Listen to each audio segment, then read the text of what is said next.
Buenas noches, muy buenas noches. Hola, Jorge, Francisco.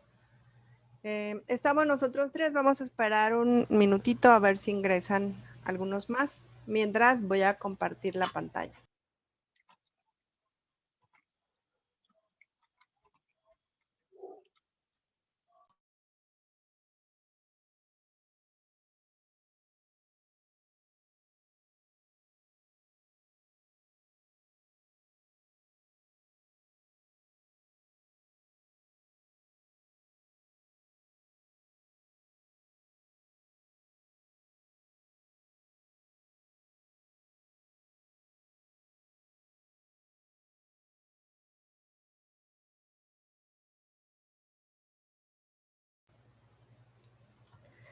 ¿Qué tal? Buenas noches, Jorge. Buenas noches, Francisco.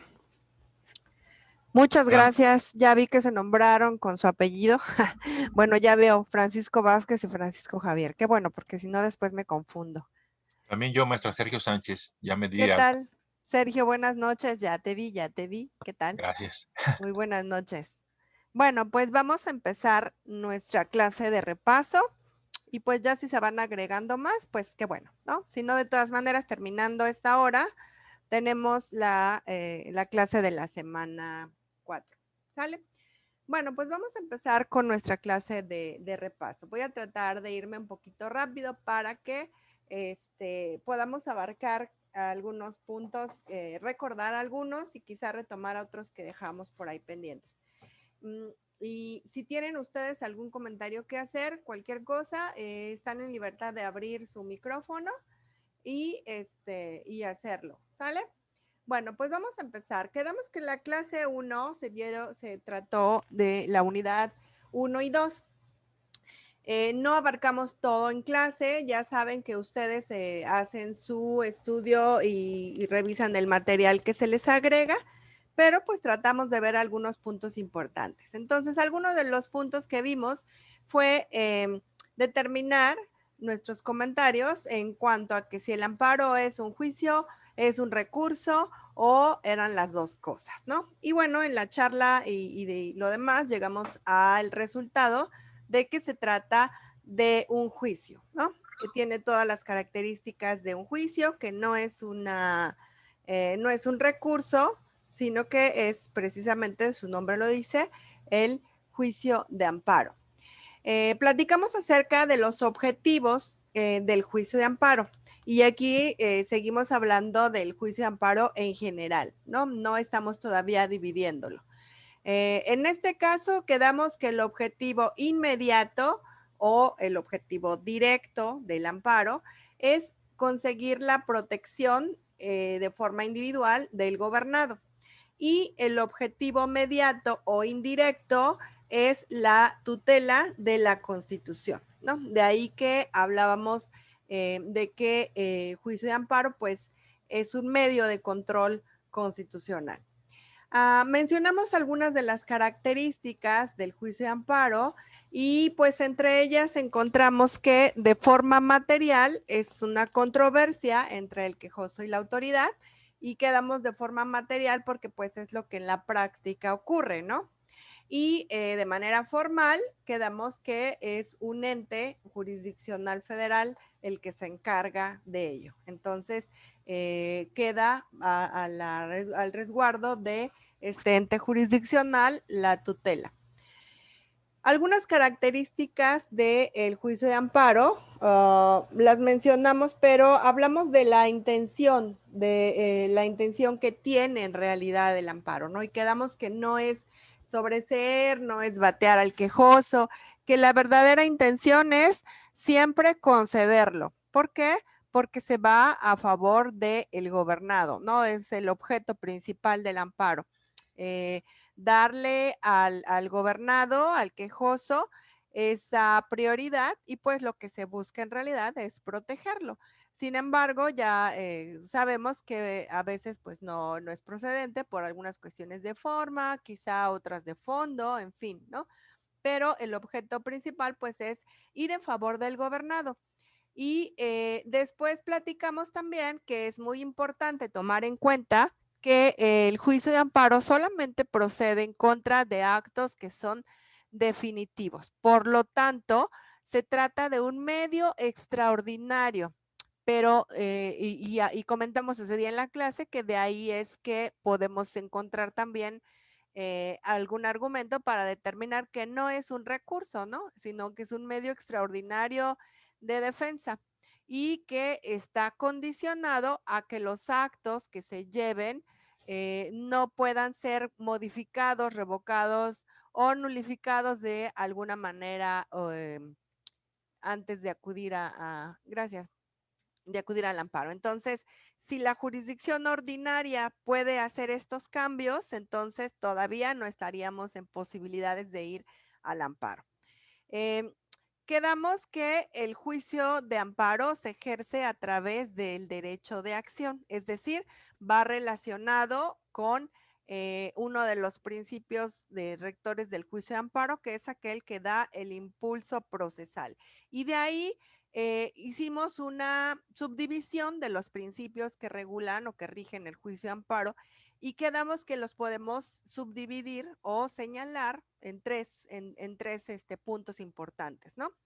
Entonces quedamos que los principios generales del juicio de amparo vamos a poder descansarlos en 3 puntos: la acción, el procedimiento y la sentencia. Y quedamos que esto nada más es una manera de seccionarlos. No quiere decir que estos sean los principios, sino es una manera de distribuirlos o clasificarlos. Dentro de los principios que regulan el juicio de amparo, encontramos a 3 de ellos que los podemos enfocar o dirigir a la acción, que es el principio de instancia de parte agraviada, el agravio personal y directo y el principio de definitividad. Y platicábamos que el principio de instancia de parte agraviada se refiere precisamente al impulso procesal. El juicio de amparo no va a ser de oficio, necesitamos solicitarlo para que pueda continuar, ¿no? Para que sea procedente.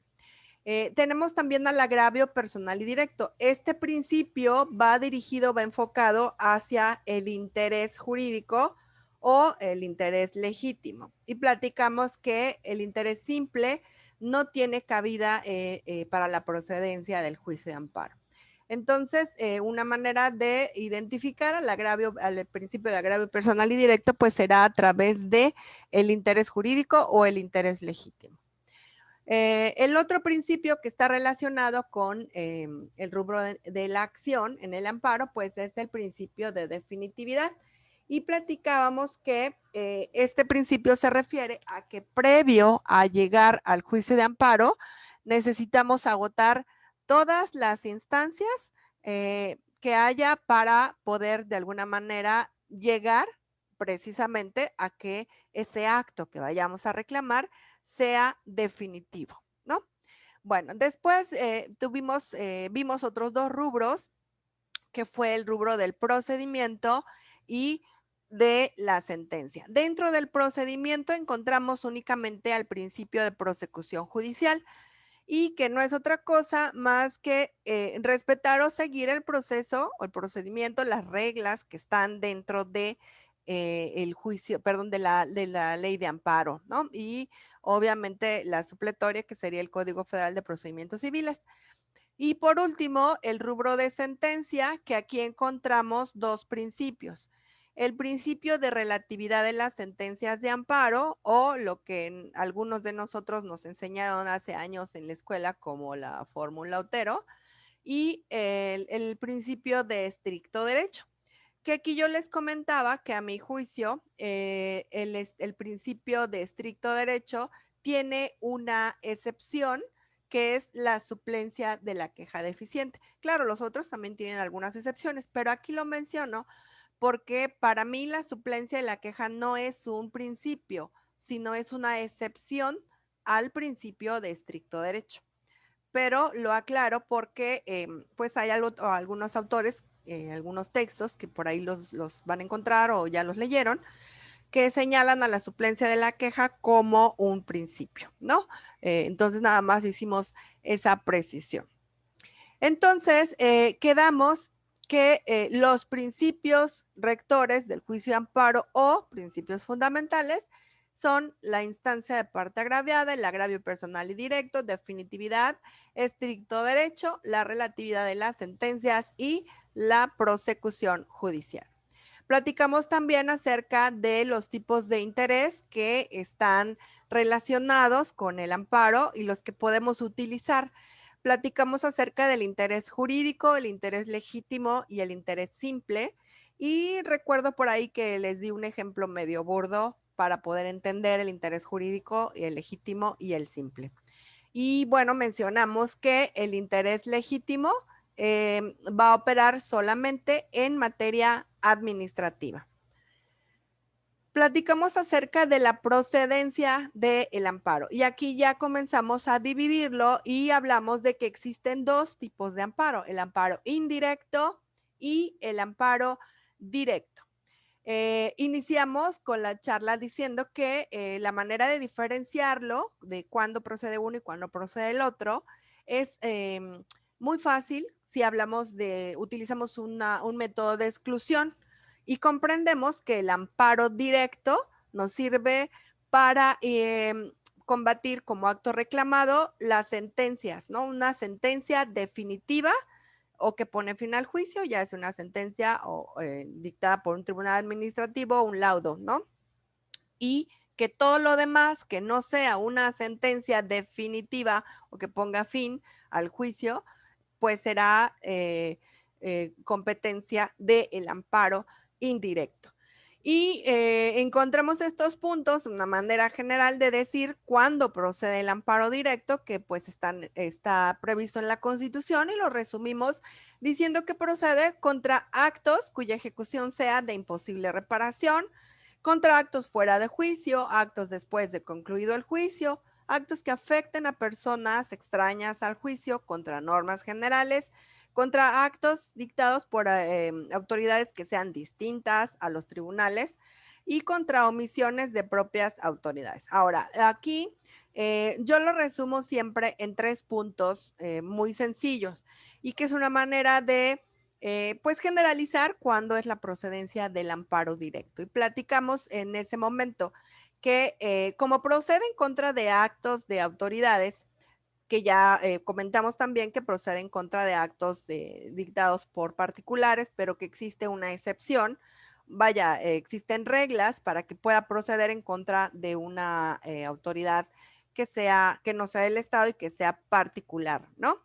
Bueno, aquí no lo agregué, pero cuando hablamos de autoridades que pertenecen al Estado, o sea, que no son particulares, podemos dividir los actos reclamados en tres clasificaciones. Los actos que son dictados por autoridades jurisdiccionales, que quedamos que esos actos dictados por autoridades jurisdiccionales, tratándose de amparo indirecto, van a proceder cuando sean dictados fuera de juicio o después de concluido.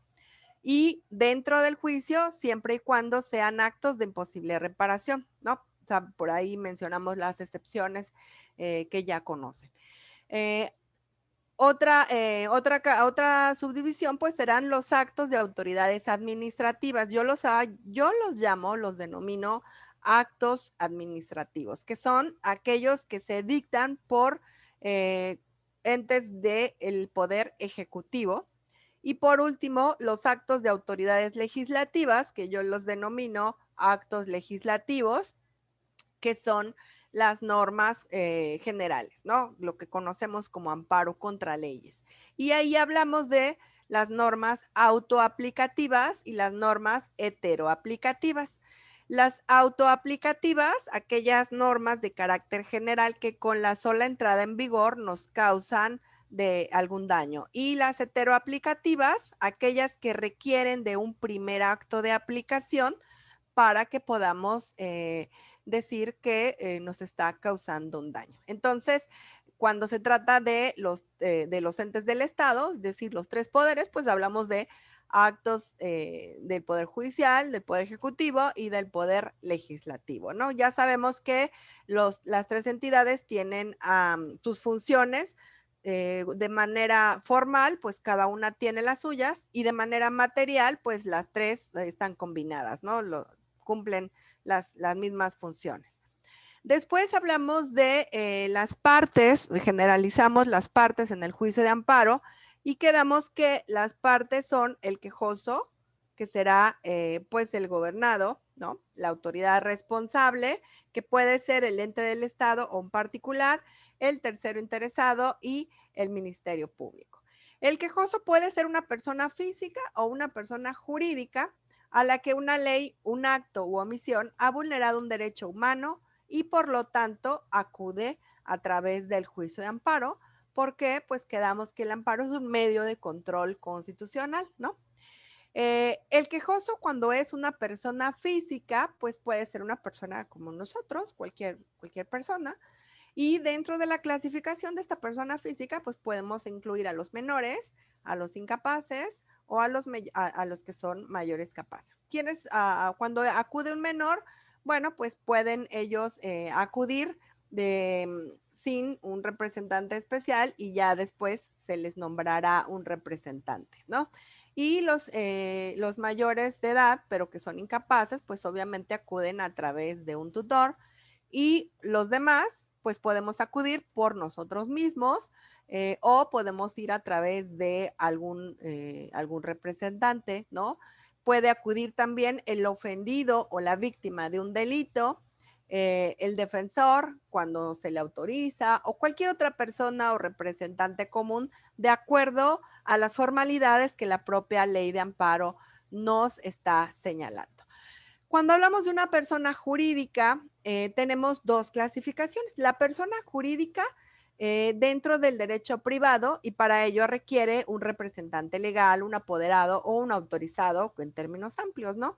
Y ahí hablamos de una persona de lo que conocíamos, o bueno, todavía conocemos como una persona moral, pero que pues actualmente ya lo denominamos persona jurídica, ¿no? Una sociedad, una asociación civil, no sé, cuando nombran un representante. Pero también existe una persona jurídica oficial o lo que conocíamos como persona moral oficial, que es el propios entes del Estado cuando acuden a solicitar el amparo, no como autoridades, o sea, obviamente, sino en su carácter de persona moral oficial, ¿no? Donde también a ellos se les ven vulnerados esos derechos fundamentales. Después tenemos al tercero interesado. Esto, el encontrar al tercero interesado, pues les decía a los chicos de licenciatura, siempre les digo, es bien fácil, es tal y como lo dice la frase, tercero interesado. Es un tercero que está interesado, o sea, uno que no es ni el quejoso ni la autoridad responsable, pero que está interesado en qué? En que el acto reclamado siga subsistiendo, ¿no? Esa es la parte de que nos va a determinar cuál es el acto reclamado, ¿sale? Perdón, el tercero interesado. Entonces, es la persona física o moral que tiene derechos opuestos al quejoso e interés directo en la subsistencia del acto reclamado. Puede ser quien haya gestionado el acto reclamado o tenga interés en que éste subsista. El Ministerio Público que haya intervenido en el procedimiento cuando no tenga carácter de autoridad responsable. La contraparte del quejoso, si el acto emana de un juicio y si es tercero extraño, la parte que tenga interés contrario. Puede ser la víctima del delito, el ofendido, el indiciado en un proceso cuando el acto sea el no ejercicio o el desistimiento de la acción penal. Y por último, tenemos bueno, no por último, nos falta la autoridad responsable, tenemos al Ministerio Público. El Ministerio Público, pues, va a ir siempre de cajón, siempre va a estar ahí. ¿Qué hace? Bueno, pues puede formular un pedimento y en teoría tiene la obligación de velar por el cumplimiento de las sentencias y que el juez no paralice el juicio. No siempre interviene, o sea, digo, siempre se le notifica y siempre está enterado de todo el chisme, pero no siempre participa ni siempre hace presencia, ¿no? Digo, presencia activa. Y por último tenemos pues a la autoridad responsable. Y quedamos que la autoridad responsable es aquella que dicta, ordena, ejecuta o trata de ejecutar un acto. Y de ahí entonces tenemos que hay autoridad responsable ordenadora y autoridad responsable ejecutora. ¿Ok? Aquí es donde entra también el particular y quedamos que el particular puede ser autoridad responsable cuando aquel acto que emite le causa un detrimento al quejoso como si lo dictara una autoridad responsable que es de naturaleza de carácter público, ¿no? Y pero que además su actuar está regulado por una norma de carácter general. Entonces, la autoridad responsable puede ser ordenadora, puede ser ejecutora, se le pueden reclamar acciones o se le pueden reclamar omisiones y puede ser de carácter público, que son los entes del Estado, poder ejecutivo, legislativo y judicial, y el particular que reúne o tiene que reunir las características necesarias para poder decir que es autoridad responsable para efecto del amparo. En la clase 2 hablamos de la tramitación del amparo directo y del amparo indirecto. Y cuando hablamos del amparo directo, quedábamos que procede contra sentencias definitivas, laudos o resoluciones que ponen fin al juicio, dictados por tribunales judiciales, cuando son propiamente juicios, cuando son tribunales administrativos, agrarios o del trabajo, que obviamente no pertenecen al Poder Judicial, entonces formalmente no son juicios, aunque materialmente sí lo son, y sus determinaciones, ya sea del Poder Judicial o de los entes tribunales administrativos, agrarios o del trabajo, son sentencias definitivas o que ponen fin al juicio. Y platicábamos acerca de qué son sentencias definitivas, es decir, son aquellas que deciden el juicio en lo principal, y también hablamos de las resoluciones que ponen el fin al juicio, que son aquellas que sin decidirlo en lo principal, lo dan por concluido. Y platicamos algunos ejemplos, vimos cuáles pudieran ser definitivas, cuáles no, y comentamos acerca de que en las sentencias definitivas debemos de contemplar que se trate de aquellas que resuelven el fondo del asunto, porque a veces se confunde una resolución que se dictó, que ya la dictó, por ejemplo, una sala, pero no obstante que la dictó una sala y resolvió una apelación y diríamos, bueno, es que es lo último, sí, pero lo que resolvió fue un incidente, o sea, no resolvió el fondo. Entonces, no podríamos irnos al amparo directo porque no está resolviendo el fondo, está resolviendo una partecita dentro del juicio principal, ¿no? Y entonces ahí en ese caso hablamos de un amparo indirecto y no directo. Comentamos que en materia fiscal procede contra sentencias definitivas y resoluciones que ponen fin al juicio y aquí la exclusión de los tribunales judiciales cuando son tribunales, por ejemplo, como el Tribunal Fiscal de Justicia Administrativa, el tribunal, todos los que son administrativos, ¿no? Etcétera, etcétera. ¿Qué resoluciones pueden poner fin al juicio? Hablamos de ejemplos y comentamos que puede poner fin, o sea, definitivas ya sabemos cuáles, las que resuelven el fondo del asunto, etcétera, y las que ponen fin, podemos encontrar, por ejemplo, un auto que desechó la demanda. Pues sí, desechó la demanda, no es una sentencia, pero ya le puso fin, o sea, es una determinación que ya no nos permite avanzar. Cuando se decreta la caducidad de la instancia, cuando se tiene por desistido al actor de la demanda o una sentencia interlocutoria y dirán, bueno, pues no que las interlocutorias no, bueno, pues no, pero en este caso, cuando resuelve un incidente de nulidad de firma, obviamente si dice, bueno, pues si la firma es nula, pues ya no nos dio chance a continuar, entonces está poniendo fin, ¿no? O alguna excepción procesal que igual ya no nos permite avanzar. Esas son ejemplos de resoluciones que ponen fin al juicio. Comentamos acerca del término para presentar la demanda y tenemos que el plazo genérico para presentar una demanda de amparo en los dos casos, tanto en amparo directo como en indirecto, es de 15 días. ¿Cuándo comenzamos a contar? A partir del día siguiente de aquel en que surtió efectos la notificación del acto reclamado. Y obviamente para saber cuándo surte efectos debemos ir a la ley de la que emana el acto reclamado. Porque, por ejemplo, en materia laboral, ¿cuándo surte efectos?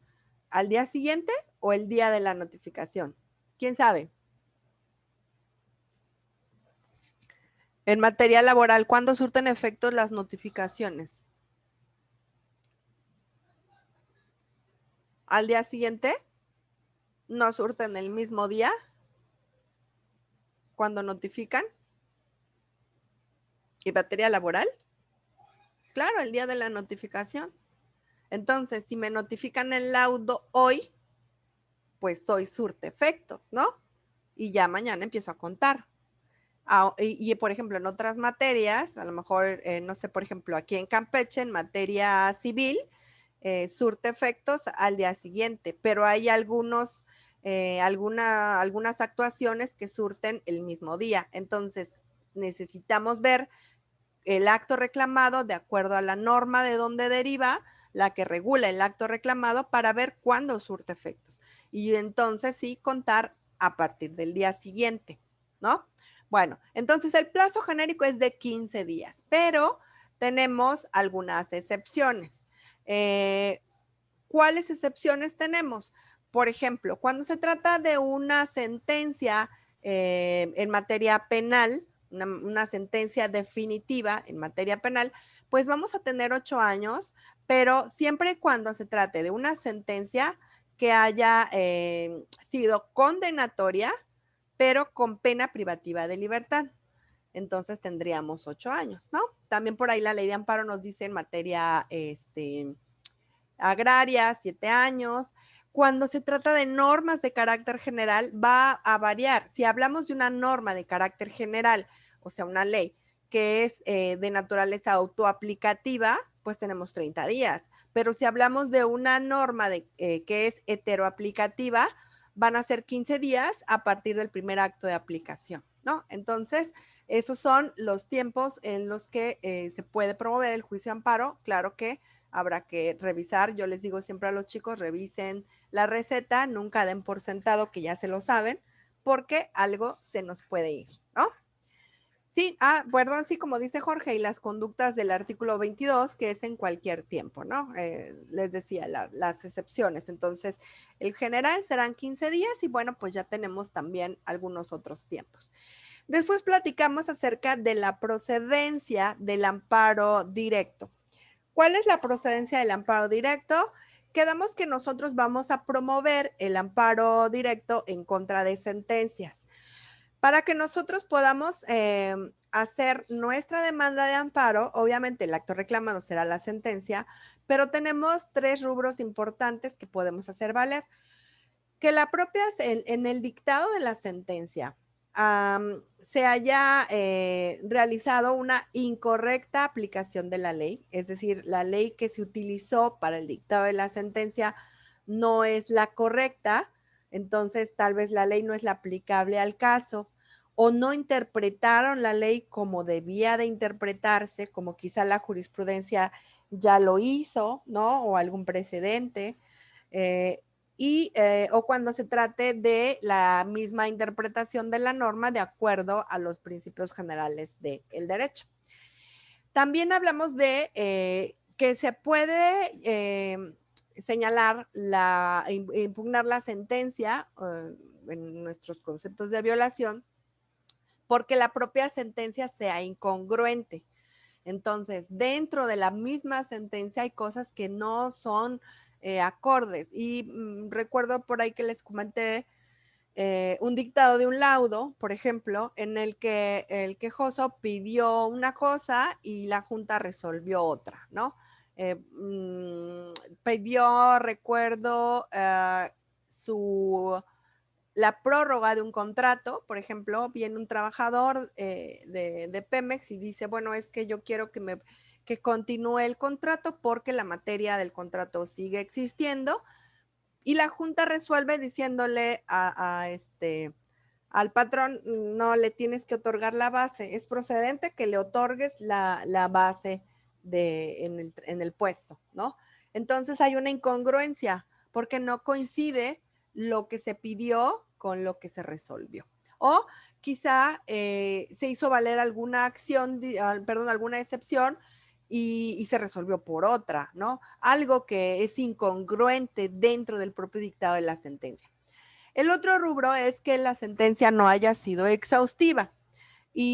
Por ejemplo, aquí hablamos, si por ejemplo yo fui a presentar una apelación y le hice valer mis agravios a la autoridad y resulta que de los 20 que le señalé y que le desglosé a uno por uno y le dije todo lo que me causaba, solamente resolvió uno y los demás no los estudió, no los mencionó, los ignoró o estudió 19, pero el que me daba la posibilidad de ganar ni siquiera lo tocó, ni lo mencionó, ni nada. Entonces, la sentencia no es exhaustiva, ¿no? Entonces, son los 3 supuestos de procedencia de la demanda de amparo directo cuando hablamos de la sentencia misma.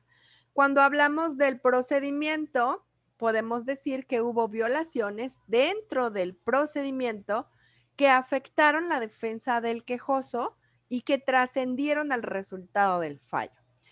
Y aquí hicimos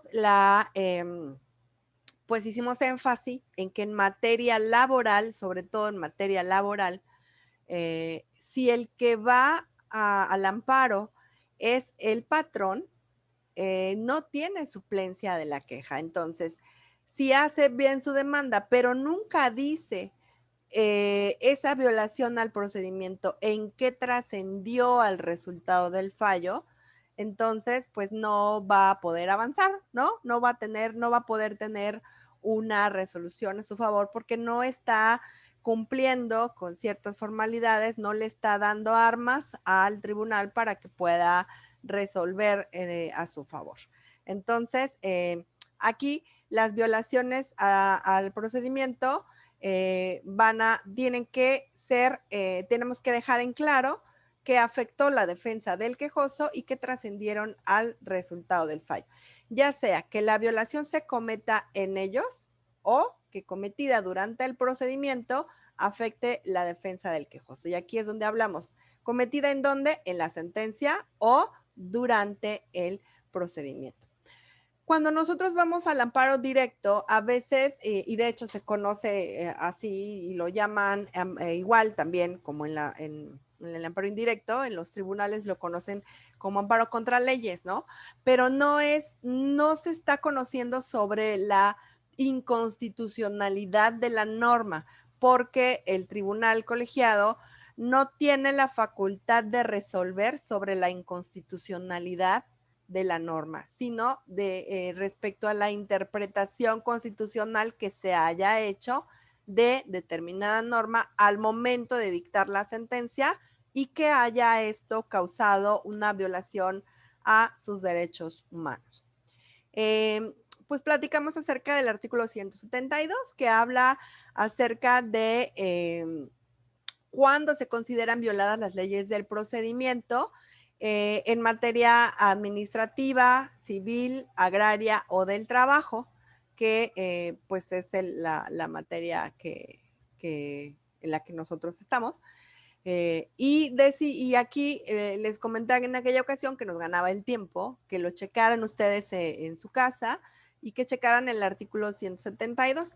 Y bueno, pues de qué habla, de que no se le cite a juicio, de que fue falsamente representado, que se le desecharon pruebas, que se declara ilegalmente confeso, etcétera, etcétera. Entonces, todas estas opciones que encontramos en el 172 debemos observarlas para saber si hubo una violación al procedimiento, es decir, estas son violaciones al procedimiento, que pudieron haber ocurrido, pero que tenemos que decir ocurrió esta violación y trascendió al resultado final, ¿no? No nada más podemos decir, es que hubo una violación al procedimiento. Sí, pero ¿cuál? ¿Y qué hizo? ¿En qué trascendió? Porque podemos decir, bueno, es que no valoró la prueba B. Y entonces, bueno, sí, no te valoró la prueba B, pero es fundado, pero inoperante tu argumento porque, pues sí es cierto, no valoró la prueba B, pero no variaba en nada, ¿no? O sea, no afectó el resultado del fallo.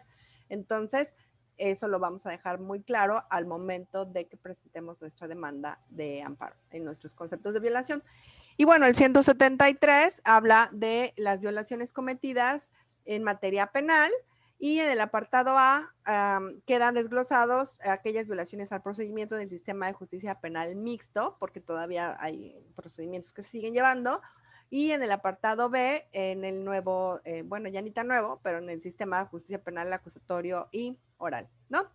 Y bueno, aquí es importante marcar que se deben hacer valer todas las violaciones procesales que se estime que se cometieron. Porque si no se hacen valer todas y se le pasa al tribunal revisar alguna cuando la tenga que checar de oficio y por algo, pues tenemos que irnos otra vez al amparo, porque a lo mejor en la primera resolución, en la primera resolución se trató únicamente de una formalidad y entonces se le regresó a la autoridad para que, por ejemplo, en materia laboral, lo regresaron para que la Junta subsanara ciertas faltas y después volviera a dictar y se le dio libertad de jurisdicción, pero en la primera vez no le hicimos valer violaciones y ahora las queremos hacer valer y de oficio el tribunal no las revisó, pues ya, pues ya como dicen los niños, ya pasamos a otra historia porque pues ya no se puede, ¿no? Entonces tenemos que observarlo bien y en la primera vez hacerlo valer para que se estudie. Bueno, después de ahí pasamos al trámite del amparo directo y quedamos que el trámite en materia de amparo directo es distinto al que se le da al amparo indirecto. En el caso del amparo directo, la demanda la recibe la autoridad responsable y la propia autoridad responsable va a certificar la fecha en la que se notifique la sentencia, obviamente, que ella dictó y va a emplazar a las partes. Ella es la que se va a encargar de eso y además también será la autoridad responsable la que determine o resuelva sobre la petición de suspensión del acto reclamado. Y pues por último va a rendir su informe justificado y después va a agarrar su paquetito y se lo va a mandar al tribunal colegiado, ¿no? Eso es lo que va a hacer la autoridad responsable, que es distinto, porque en el juzgado de distrito, pues ahí el juzgado es el que hace pues toda la chamba, ¿no? Bueno, y bueno, las partes ya las vimos, el quejoso es el titular del derecho subjetivo, es aquella persona a la que le va a afectar, ¿no? La autoridad responsable, el tercero interesado, que a diferencia del amparo indirecto, aquí siempre va a haber tercero interesado. ¿Por qué? Pues porque viene de un procedimiento jurisdiccional o administrativo o laboral o agrario en la que hubo otra, pues tuvimos una contraparte, ¿no? Entonces, quien vaya a reclamar lo que hizo lo que será la autoridad responsable, pues obviamente siempre va a existir su contraparte, que será el que tenga el carácter de tercero interesado. Y bueno, el Ministerio Público que siempre va a estar ahí y pues va a tener siempre presencia, ¿no? Y bueno, eso es lo que les comentaba acerca de cuando los amparos son para efectos. Y bueno, pues en un tiempo, ya como ustedes saben, una de las reformas que hubo a la ley de amparo, pues fue tratar de evitar el que le llamaban amparo de ping pong, ¿no? Que ya conseguí el amparo y voy y te lo regreso y subsano y viene otra vez y ya, no, pues ahora te faltó motivar, ahí va de regreso, ya motivé, no, pues ahora te faltó esto y entonces así se la pasaba. Entonces la ley de amparo ahora nos permite hacer ese tipo de cambios, ¿no? Y bueno, tenemos los sentidos de las sentencias en el amparo directo, que puede ser concedidas, negadas o sobreseídas, y en una misma sentencia puede concederse, puede negarse o se puede sobreseer, dependiendo de las autoridades y de los actos que se lleven a cabo, ¿no? Las violaciones pueden ser procesales. Cuando se trata de una violación procesal, obviamente el efecto de la sentencia será reponer el procedimiento, que se dicte una nueva sentencia y que resuelva con libertad de jurisdicción. Cuando hay una violación formal, puede ser para efectos o puede ser luiso y llano. Cuando es para efectos, puede ser que se le diga, bueno, subsana esto, por ejemplo, no, pues notifícale o recíbele la prueba y resuelve con libertad de jurisdicción, o pues recíbele la prueba, pero resuelve así y así, ¿no? Entonces sí se da para efectos, pero se le está diciendo cómo o en qué sentido. O de plano liso y llano, pues entra al estudio y resuelve. Y lo mismo cuando hablamos de fondo. Bueno, las formalidades del amparo directo, que pues no las vamos a saltar porque si no, no nos da tiempo, y ya las conocen. Y el amparo adhesivo no lo tocamos en las clases porque pues no nos dio tiempo, ¿no? Pero vamos a ver rapidísimo que el amparo adhesivo es una figura similar al recurso de revisión adhesivo. ¿Cuándo procede el amparo adhesivo y quién lo puede promover? ¿Cuál es la finalidad de este? El amparo adhesivo, primero, la figura del amparo adhesivo solamente la podemos encontrar en el amparo directo, no en el indirecto. Ahí no, ¿sale? Porque por ahí, bueno, creo que no fue en este grupo, pero alguien me dijo, es que en el amparo indirecto también procede. No, en el amparo indirecto hay una figura parecida, pero es la revisión adhesiva, que lo vamos a ver creo al ratito. Bueno, entonces, el amparo adhesivo lo puede promover el adherente, es decir, el adherente va a ser aquella parte que tuvo sentencia a su favor. ¿En dónde? Pues en el juicio de origen, ¿no? ¿Y para qué va a ir al amparo adhesivo? O sea, ¿para qué se va a adherir? Es decir, en un juicio principal o en el juicio de origen, quien, no sé, vamos a pensar que se estaban peleando una señora y un señor la custodia de sus hijos, ¿no? El juez se la dio a la señora y entonces el señor se va a la apelación y se dicta la sentencia y en la apelación le otorga la custodia al señor y entonces la señora pues se va al amparo y cuando la señora se va al amparo, el señor se adhiere, o sea, presenta también su amparo y se adhiere al de ella, entonces él va a ser el adherente. ¿Cuándo va a proceder? Cuando ese adherente lo que busque sea fortalecer las consideraciones del fallo definitivo, es decir, aquel que la señora está llevando al amparo. Y en el caso de que existan violaciones al procedimiento, que le puedan afectar al adherente y que trasciendan al resultado del fallo, ¿no? A lo mejor, no sé, se me ocurre, en ese caso de las pruebas, la señora va y dice, es que reclama la falta de exhaustividad en la sentencia, ¿no? Y dice, es que yo dije tales argumentos y en tal argumento dije que no me hicieron valer una prueba. Y pues efectivamente no se hizo, ¿no? ¿Y qué es lo que va a pasar? Pues que en el amparo le van a decir, no, pues sí sabes que no se hizo y pues estúdiasela. Entonces a lo mejor se me ocurre que el adherente lo que pueda hacer es decir, bueno, ¿sabes qué? Sí hubo una violación al procedimiento, no le recibieron la prueba, no se acordó, hubo una, pero me afecta porque o sea, vas a decir que sí hubo, que sí procedió, lo que es fundado su argumento de su concepto de violación, pero vas a trazar nada más el proceso, porque a final de cuentas esa prueba no afecta en nada, o sea, al final todo queda igual. Entonces, lo que va a hacer es, en sus conceptos de violación, fortalecer lo que está diciendo o lo que dijo, por ejemplo, la sala, y en un caso o en el otro decir, bueno, pues sí, la sala se equivocó, la regó en esto y eso me afecta, y lo que quiero es que se quede como, o sea, que siga yo ganando, pero en este sentido, o sea, no es como ella lo dijo, sí, está bien, lo dijo a mi favor, pero la regó, no era así, era por este otro lado. Y entonces ahí es cuando procede el amparo adhesivo. Aquí muchas veces lo que sucede es que ya ven al amparo adhesivo como algo de cajón, ¿no? Presentó amparo, pues ya métele el adhesivo.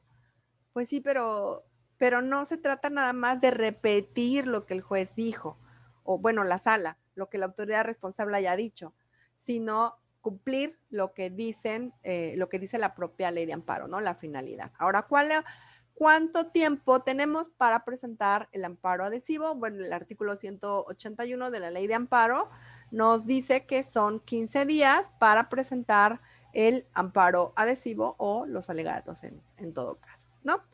Y bueno, los conceptos de violación en el amparo adhesivo ya les comenté hacia dónde van y todo lo que tienen que decir. Bueno, de ahí nos vamos a la clase 3. En la clase número 3 hablamos de la suspensión del acto reclamado.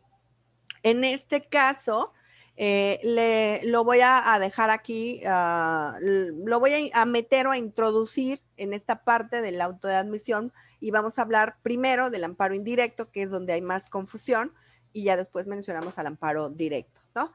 El fundamento de la suspensión, de la suspensión del acto reclamado va a variar.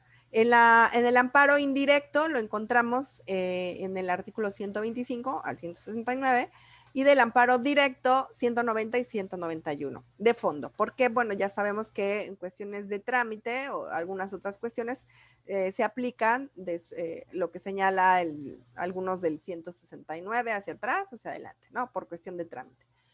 Tenemos que en el amparo indirecto vamos a hablar de la suspensión a petición de parte, que en teoría siempre debiera de ser así, de oficio y de plano, ¿no? Y platicamos cuál es y cuándo opera una y cuándo opera la otra y por qué y todo. A petición de parte, pues es cuando se solicita y en algunos casos se debe de solicitar y si no se solicita, bueno, pues el que no pide, pues no se le da, ¿no? Pero aunque no la pida, pero la ley de amparo nos dice los casos en los que procede de oficio, entonces no pidió la suspensión, pero el juez advierte que, bueno, el órgano jurisdiccional advierte que necesita tramitarse el incidente de suspensión y entonces de oficio ordena la apertura del incidente de suspensión. Pero en otros casos puede darla de plano y entonces cuando opera de plano no va a ordenar que se abra el incidente de suspensión, sino lo que va a decir es, le otorgo la suspensión. Así de plano te la doy, ¿no? No tienes que irte no se va a abrir incidente, sino ahí te va la suspensión. Y ahí es donde va a entrar el ejemplo que les puse aquí. Esto lo mezclé entre el trámite y la suspensión, ¿no? Pero bueno, ya que quedó claro cuáles son las tres, vamos a poner un ejemplo de el primer auto, el auto de admisión. Ya sabemos que en el primer acuerdo lo que se puede hacer es que se admita la demanda, que nos prevengan o que de plano se deseche. Pero ahorita lo vamos a ir viendo así rapidísimo. Me quedan 10 minutos. Bueno, inicia con la fecha y la rendición de cuenta al titular. ¿De qué? Pues de la demanda, ¿no? Y ya se señala ahí en tal fecha, se da cuenta al juez con la demanda fulano de tal y las copias que agregó, etcétera, etcétera. Después, la fecha del auto, los datos del quejoso, qué autoridades responsables son. Se tiene que señalar la representación, si va en representación a alguien de él, si comparece por su propia cuenta, si alguien lo representa, pues quién, cómo lo acredita, si es una persona física, pues viene por su propio derecho, ¿no? Si es una persona física, pero viene alguien en su representación, cómo lo acredita, por qué, si se justifica, no, etcétera. Se ordena después formar el expediente. A Hitler, sí. Se ordena formar el expediente, se pone el número, bla, bla. Aquí, bueno, pues en el libro de gobierno y ahora también electrónico, porque ya saben que ahorita pues es todo electrónico también. Se señala el acto reclamado. ¿Cuál es ese acto reclamado? Algunos titulares nada más señalan, lo sintetizan y hay otros que lo transcriben, entonces dependerá cómo se quiera señalar. Se tiene que dejar clara la competencia del juzgado. En este caso estamos hablando de un juzgado, pero bueno, puede ser un tribunal unitario, por ejemplo, ¿no? Entonces queda la competencia. Y entonces se habla, o bueno, se deja establecido la parte que les comentaba, si se admite, si se desecha o si se previene. En el caso del ejemplo de ahí, bueno, pues se admitió, ¿no? Y ahí están los fundamentos. el 108, 110, 115, 117, se admite la demanda de amparo. Entonces ahí les puse ahí el asterisco y todo para que lo lean, ustedes lo chequen en su casa y porque pues ya no nos da tiempo. Aquí son las tres posibilidades. Se le puede prevenir con fundamento en el 114, se le puede desechar con fundamento en el 113 y admitirla obviamente con fundamento en el 115. Es importante aquí que de acuerdo al 112 de la ley de amparo, tienen 24 horas después de que se presenta la demanda para que se ordene el primer acuerdo, se dicta el primer acuerdo, ¿ok? Cualquiera de las tres situaciones, que se admita, se prevenga o se deseche. Ahora, aquí es donde vamos a meter la suspensión. El ejemplo que les puse aquí, pues es algo que sucedió últimamente, ¿no? Con esta cosa del COVID. Y bueno, el ejemplo que señalé aquí es en relación a esta cosa del COVID, de la enfermedad. Entonces, aquí se acuerda sobre la suspensión. En este ejemplo, no se dice, sin que sea el caso ordenar el trámite del incidente de suspensión por no haberlo solicitado expresamente, ni se actualiza ningún supuesto contenido del 126, 127. Entonces se va a acordar, si no se pidió y no se advirtió que el acto requiriera concederle la suspensión, pues se deja claro que no se pidió y además pues no se advierte que sea requerida, ¿no? Ahora, si en el caso por ejemplo, del COVID, que estaba o se aplicó el daño a la salud, el peligro, hay personas que pues estaban en peligro de muerte, ¿no? O sea, así se ve y está en peligro tu vida, ¿por qué? Pues porque pues tengo que ir a limpiar los pisos a un hospital, por ejemplo, donde llegan puras personas con COVID y tengo hipertensión, tengo sobrepeso, etcétera, etcétera, etcétera, o estoy embarazada y me obligan a ir y soy la recepcionista en fin, ¿no? Varios argumentos.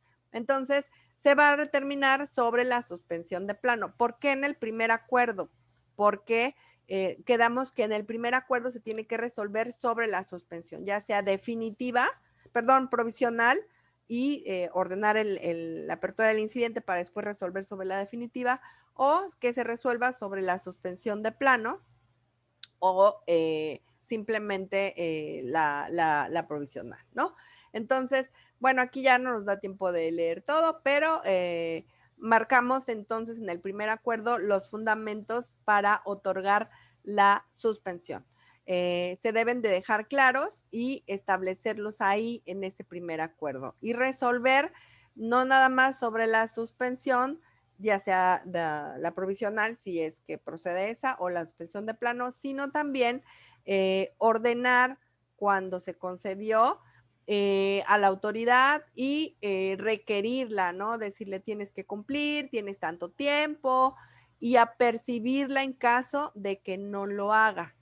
Y bueno, pues ya ordenar que se dé cumplimiento. Eso en el ejemplo fue de plano.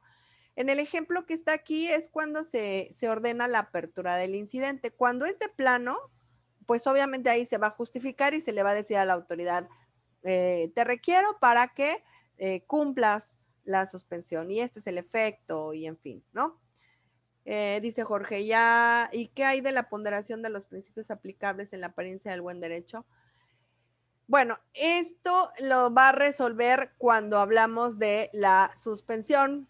En estos casos, cuando se apertura el incidente, ahí es cuando al resolverlo es donde se toman en cuenta estos criterios para la apariencia o sea, por lo que hace la apariencia del buen derecho. En la suspensión, cuando se apertura el incidente de suspensión, en estos casos es cuando se analiza incluso el acto y aunque sean actos restitutorios o que restituyen, también procede, ¿no? No es necesariamente como operaba antes, entonces ahí es cuando entran estos principios de la apariencia del buen derecho.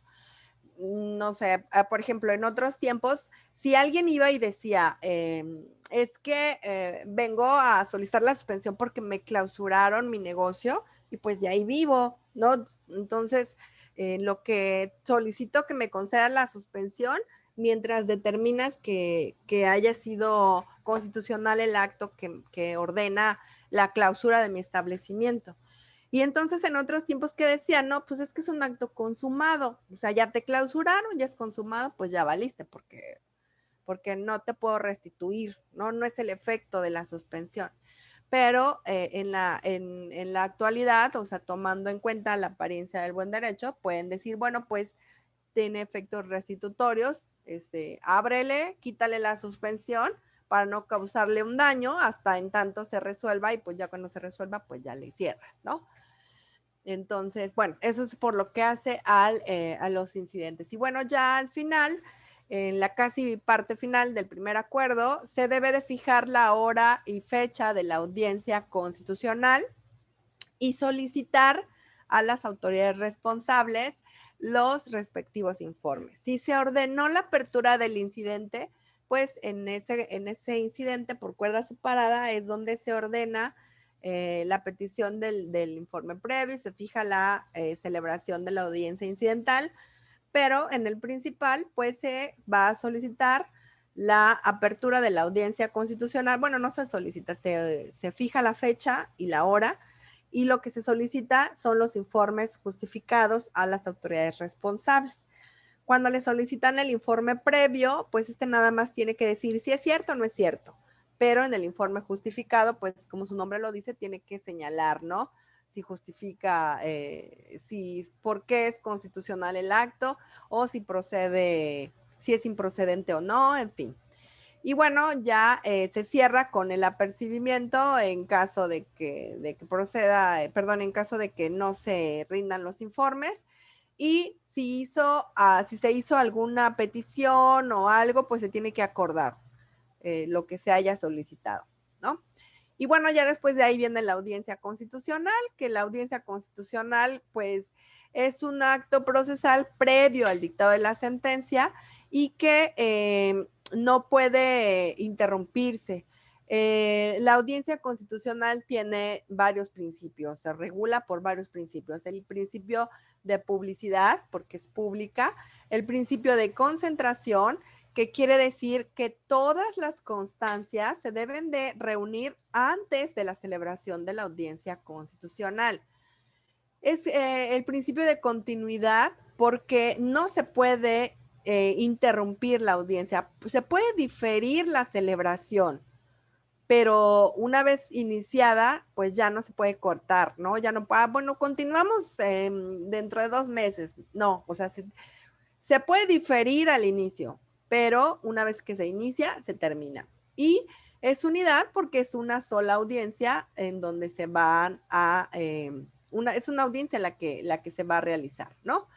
Bueno, entonces acabamos con esta parte y ya no me acuerdo qué más. Uy, nos faltaron otras cosas, pero pues ya no nos da tiempo. En el repaso, déjenme ver. Bueno, esa era parte, sí, cerrábamos con esta parte de la audiencia constitucional. Me pasé demasiado, ¿verdad? Bueno, quedamos que, bueno, esos son los principios. Ahora, la audiencia constitucional se va a dividir en 3 etapas. Y ya les robo un minuto nada más para que empecemos con la otra clase. En esta parte de la audiencia constitucional vamos a encontrar aquí el fundamento del 124 y al final de la audiencia, ay, ¿dónde está? Bueno, sí, aquí está. Vamos a poder resolver, bueno, encontramos la resolución. Esa resolución puede ser que se concede el amparo o que no se concede el amparo o que se sobresee. Y en el artículo 124 es donde va a estar el fundamento de esta audiencia constitucional. Se puede celebrar sin la asistencia de las partes o en todo caso pueden asistir las partes a la celebración de la audiencia, ¿no? Entonces, esa es la manera en la que se va a llevar a cabo. Se van a hacer la lectura de las constancias, de todo lo que está agregado en la audiencia, en el expediente, todas las constancias que se encuentren. Y después la autoridad, bueno, se va a certificar más bien que se presentó el informe o que no se presentó el informe, o sea, lo relativo al informe. Y se va a abrir después el periodo probatorio, que es la otra etapa, y al final se cierra con el dictado de la sentencia, que tiene que firmarse y pues, señalarse los resultados, etcétera, etcétera, ¿no? Bueno, pues con eso terminamos el repaso. Me fui súper rápido, pero si no, no nos daba tiempo. Vamos a cerrar esta sesión y entramos a la siguiente sesión, que es la clase número 4, ¿ok? Me voy a salir para que podamos entrar la otra antes de que nos la cierre el moderador. Y si tienen dudas, lo comentamos en la otra clase. ¿Les parece? En la clase 4. Sí, Jorge, dime. Es en relación con el material de apoyo que por ahí leí algo en relación con que si se sobresee, si existen violaciones constitucionales, debe de decirse, de expresarse en la sentencia, pero yo no he visto sentencia en ese sentido. Cuando sobreseen únicamente dicen por qué se sobresee y se acabó. ¿Es cuánto? Sí, no, cuando se sobresee, pues es porque no se entró al estudio. O sea, en el sobreseimiento simplemente se dice que no se entró al estudio y se señala la causal por la cual se sobresee. Pero ahorita lo comentamos si quieres en la otra clase, porque si no nos van a cerrar. Va a pensar el moderador que no entramos. Ya vamos para allá entonces. Ok, sale. Entonces me salgo de acá, nos cerramos y nos vemos. Nada más me dan un minuto para que abra mi otra diapositiva. ¿Sale? Ahorita nos vemos.